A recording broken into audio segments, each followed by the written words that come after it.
Yeah, this is the Flight Radar 24. It's a 42-inch monitor, and at the bottom of the screen you can see it where it says mic/AUX. You can see that little cursor trying to move to the right. If you get an audio from the aircraft scanner, that will move to the right depending on the amplitude, which you'll be able to see that in a minute or so. But I wanted to bring that up because, in a way, okay, now you see it's starting to nudge it. The noise level came up just a little bit.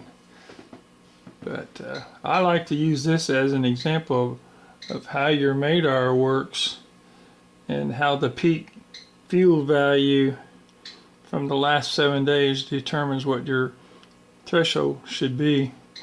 And as the readings from your MADAR nudge the numbers up during the last 7 days, you know what your highest reading was, and based on that peak fuel value, we want to set your threshold about 10 or 20 milligals above that. And I kind of got the idea on that from this little graphics. But I was hoping to hear an aircraft scanner transmission there, but it's like taking a picture of your child when you want to somebody sees something cute and you can't get them to do it, or your dog or whatever.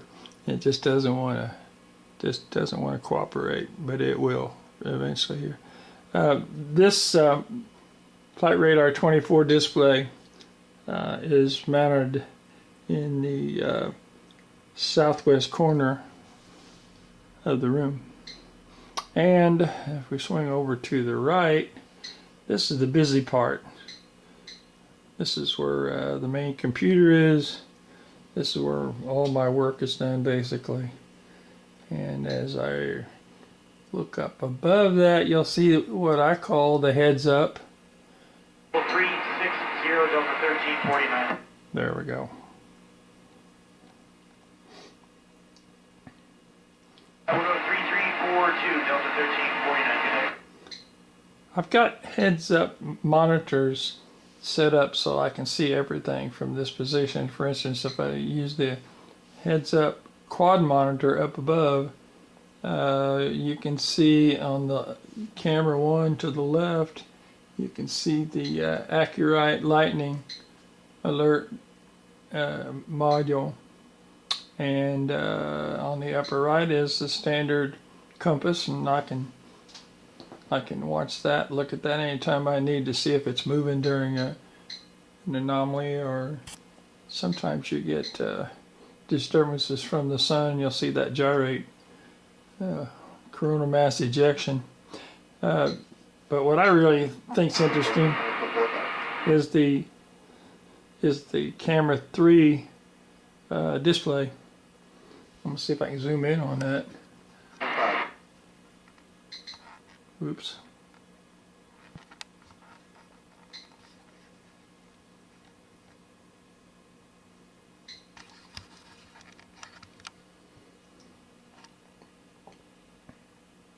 Okay. This is the display signal coming off of the EMF 390. Most of you have a 390. I have one actually laying on the desk over here, laying flat, which they're supposed to be flat, just like your MADAR. Now, if you looked at this, you would see on the bottom, I don't think you can see it from here because of the lighting, but what it's saying on the readout is 0.6 milligauss. That's pretty much standard almost all the time, and should be almost anywhere depending on your local disturbances, but that's just about what it is. And eventually the MADARs will have readings equivalent to that. We're going to calibrate it to that. Right now, hold on just a second, we're getting, let's see, Uh, yeah, not too bad. Pretty much close to that, but not always. Usually the MADAR readings are higher than that because we're running at a 30 milligauss threshold, and sometimes that's not enough.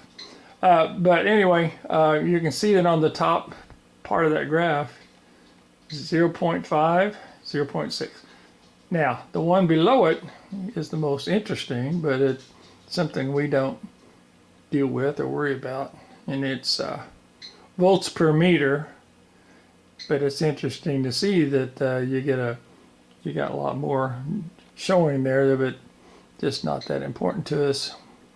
And to the right of that, let's see if we can zoom out without me turning it off.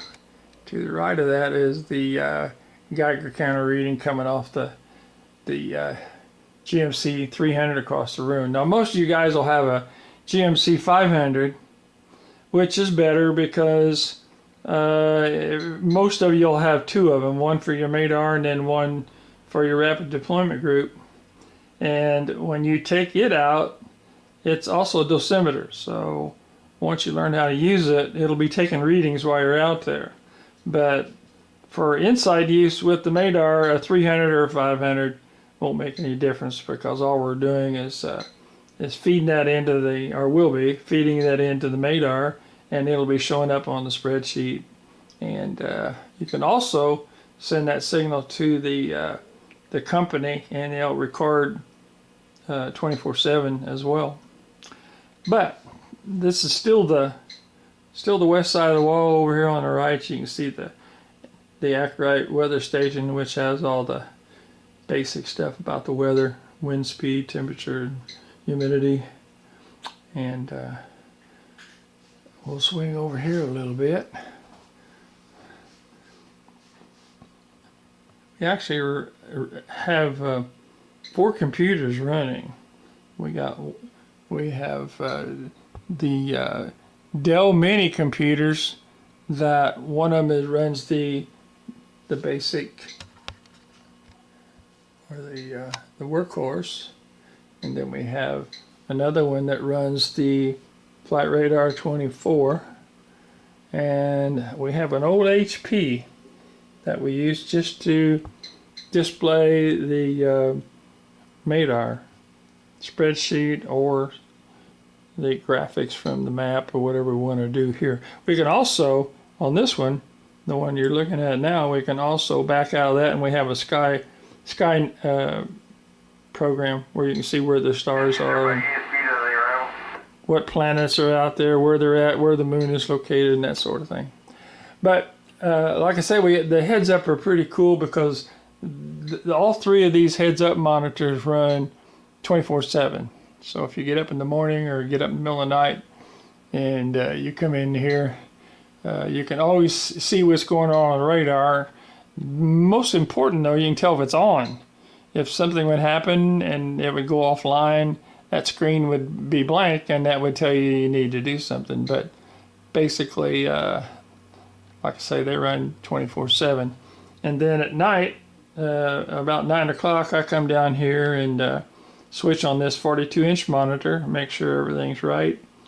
Hit the start record, and from 9 until 5 the next morning, it's recording on the OBS system. And it's pretty awesome. About 8 terabytes, I think, or 8 gigabytes per file, but it stores quite a bit of imagery, video. And if something happens, the audio from the scanners fed into that too, so it's pretty cool. We'll swing around here and look at the rest of the south wall.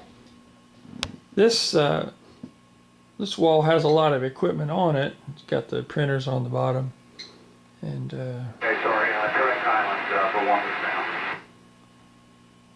all this stuff that we would need if we had an alert. You could grab a night vision goggle and take it out. But over here in the southeast corner is where the MADAR is located, we'll take you over there and we'll get a little closer look at it. Now this is one way you can do it if you have animals or pets that can step on your unit someplace, or you might bump a shelf or a desk. You put this on that little, like mine's a brick mold, and I made a little shelf to put it on, and you know, you basically can just sit it there. But I tie the wires together. Sometimes that's not good, sometimes it is. But you can see the lines going in, you can see the switch on the power line, so you don't have to unplug it. But the wire coming off the top is coming off the relay. It's the same relay or circuit that when the LED comes on blue, they code blue. When you have an alert, when the readings reach or exceed your threshold, that relay closes. And what some of you can do, besides just having the speaker, which we call the DAS, besides that, with that wire, and you can run that wire any place you want it, you can hook it up to one of these Adafruit units. And what it does, it locks down. So anything that's plugged into that will stay on.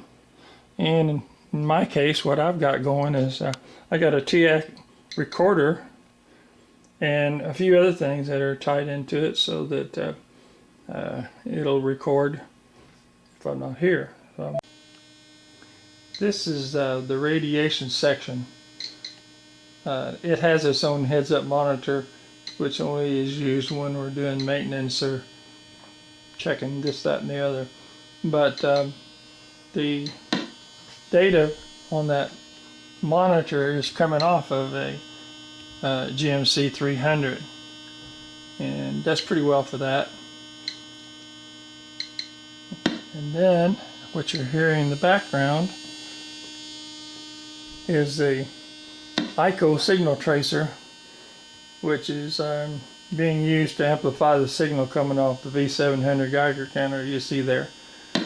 It's just sort of a leftover from the 60s to show how we used to do things, but it also can be used to listen to the actual counts per minute or the clicks, and you could actually use it on any Geiger counter. But that's the type of Geiger counter we used to use, and Civil Defense had them all over the place.